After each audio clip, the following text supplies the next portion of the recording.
So if you've been to a place like Kohls or Bed Bath & Beyond, you've probably seen these cheap units that play retro games. My Arcade is one of the companies behind these consoles.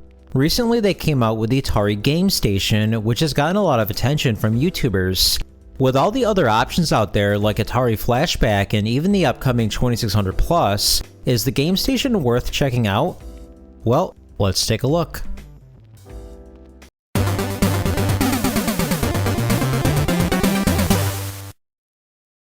What's going on, guys? It's Podrez coming at you with another video. So at the end of 2022, I realized that I wasn't really happy with the turnout. I wasn't getting a lot of views and my content was very sporadic. So for 2023, I decided to change the format of the videos. I started uploading weekly and the result has been tremendous. I went from a little bit over 1,000 subscribers to over 10,000 subscribers now. But I owe you, the fans, a thank you because you're the reason that I got here in the first place. If it weren't for you, I wouldn't be at that number, so thank you so much. It's actually pretty insane because I remember getting 100 views was a big accomplishment for a video, and now each video is getting at least about 3,000 views, if not more.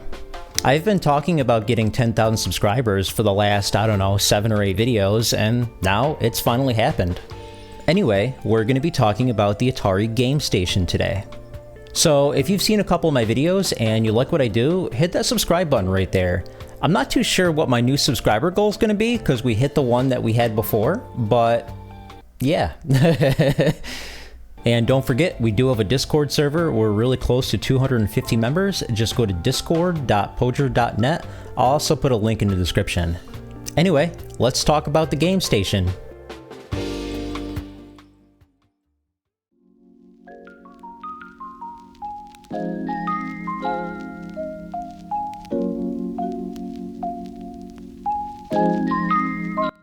In the past 2 decades, cheap retro plug-and-play consoles have been on the rise. There's the earlier units by Jakks Pacific, which usually contained 5 or more games and ran off batteries. Most of these were alright.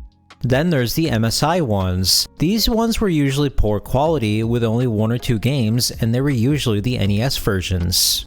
My Arcade is best known for their portable units. They offer their mini arcade cabinets, but they also have the ones that look more like a Game Boy. There's ones for Burger Time, Atari, Pac-Man, Space Invaders, and others.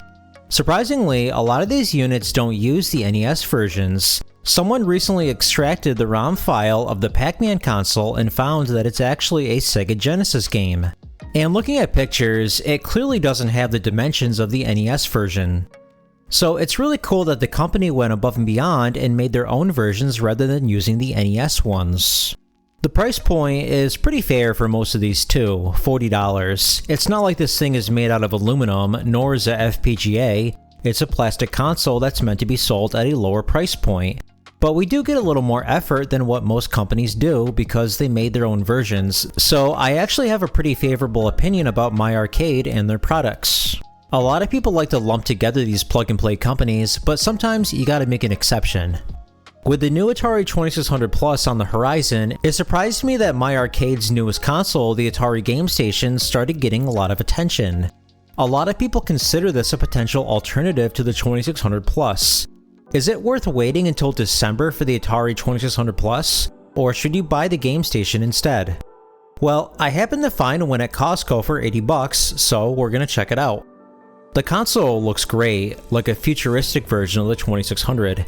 If the console came out today rather than 1977, this is probably what it would have looked like.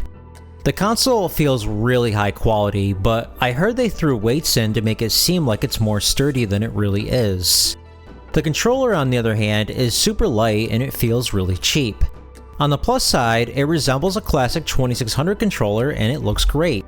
The console even comes with a certificate of authenticity, so they really took this thing seriously. The console has games for the 2600, 5200, 7800, and Arcade. Really cool that the 5200 and 7800 are getting some more support. According to the box, there's over 200 games on this unit. That's pretty surprising considering the Atari 50 collection on the Nintendo Switch only had 103 games. Does it really contain over 200 games? Well, we'll get to that. Here's the list of 2600 games. As I expected, they pretty much got this right. They have all the unreleased games and even some titles that were not on Atari 50, including Radar Lock. Here's the 5200 games. Yeah, it's only 7 titles, but that's still more than Atari 50, which only had 5. So why aren't there that many games included? Well, most of the 5200 titles were licensed ones like Pac-Man, and of course those are not going to be on here, so there's not a big lineup to pick from.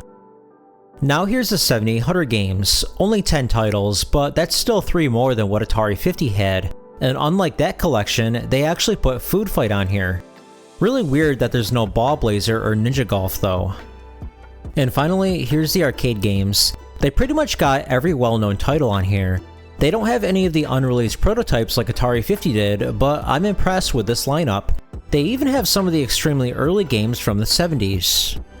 So this is a great selection of games, but I do have to acknowledge the big elephant in the room. There's only 139 Atari titles on here, not over 200. The reason they claim there's 200 plus games is because My Arcade threw in a bunch of non-Atari titles. Most of these are NES, Genesis, and arcade games that have nothing to do with Atari. So technically, there are 200 plus games, but I feel like My Arcade misled people into thinking there's over 200 Atari games when there's really not. This is actually very similar to what AtGames did with their Genesis clones. To be fair though, My Arcade doesn't specify that the 200 plus games are all Atari ones, so they're technically not lying to the customer. So let's talk about how the games actually play. I tried every console and the emulation seems on point. I didn't notice any sound issues with any of the games that I tried. In the settings, you're able to add or remove bezels, change the aspect ratio, and add scan lines. So the console lets you tinker with the games any way you want. The only thing I wish the console allowed you to do is to change the resolution of the games. Some people might prefer the games to cover the top and the bottom of the TV screen, but instead the games display in their native resolution, which is extremely cropped off on the top and the bottom. There's a lot of paddle games on here, but the console doesn't actually come with a paddle controller. Instead, there's a knob that's included with the regular controller that gives you the analog controls. I tested this out with a few games and it actually works really well. However, none of the arcade games that I tested out seem to include analog controls.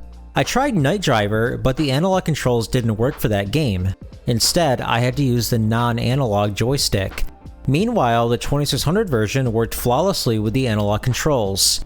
For the record, the arcade version did have analog controls, so this is definitely an oversight on My Arcade's end.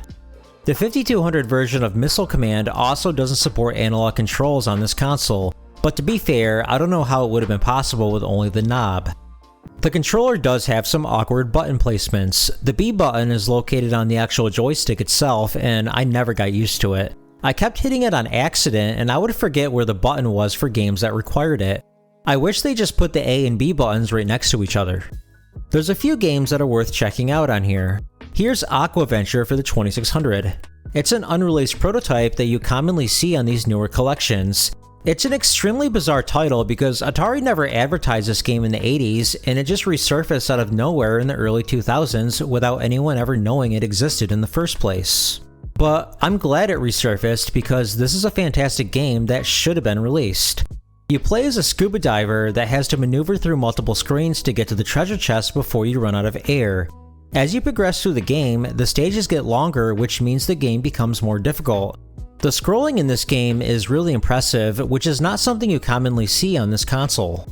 This is a phenomenal title, and it would have been a bestseller had it come out in the 80s.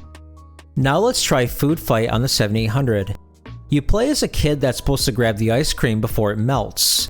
You can throw food, hence the name, and you're supposed to avoid the enemies. This is one of the first games I think of on the 7800, and I'm surprised it was not on Atari 50, but I'm really glad it's on here. Here's iRobot for the arcade. This was an extremely impressive title for its time, as it was the first game to be fully rendered in 3D polygon graphics. You play as a robot that's supposed to destroy the main enemy shield by turning the red blocks blue, kinda like in Hubert. This is a really cool title to see on here. And finally, here's Save Mary. This is another unreleased prototype that appears to be complete. You play as the crane above that's supposed to place blocks at the bottom of the screen so that Mary can escape. The more boxes you stack on top of each other, the more difficult it gets because it's hard to line up the boxes perfectly. Sometimes if you don't stack the boxes right next to each other, she won't be able to jump from one box to another, and if you accidentally drop a box on top of her, she falls and you lose a life. This is actually a fairly complex game, and I'm really impressed that this exists on the Atari 2600. Honestly, this is a super underrated title. So anyway, like I mentioned before, a lot of people are comparing this to the upcoming Atari 2600 Plus, but there's one key difference. The Gamestation doesn't take cartridges, while the Atari 2600 Plus will. Instead, the Gamestation can read SD cards, which means you can throw ROMs on this thing. This opens the door to a big library of games, but if you're not into using ROMs, you may want to weigh out the options on whether you want this console or the 2600 Plus. Speaking of which, stay tuned and we'll talk about whether I recommend this console or not.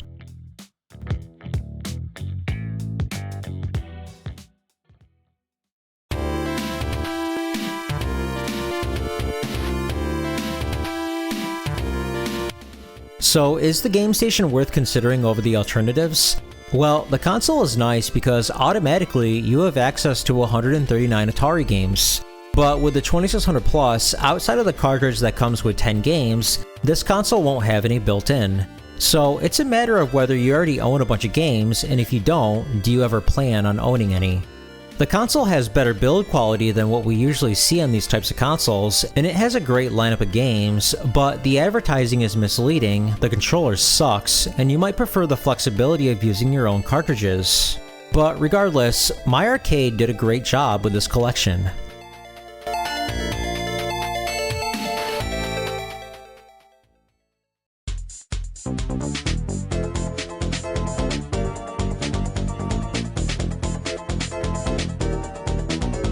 Hey, I just wanted to thank you so much for watching this video. If you made it this far, hit that like button. If you enjoy this type of content, hit the subscribe button for more content. Both of these things really help the channel grow.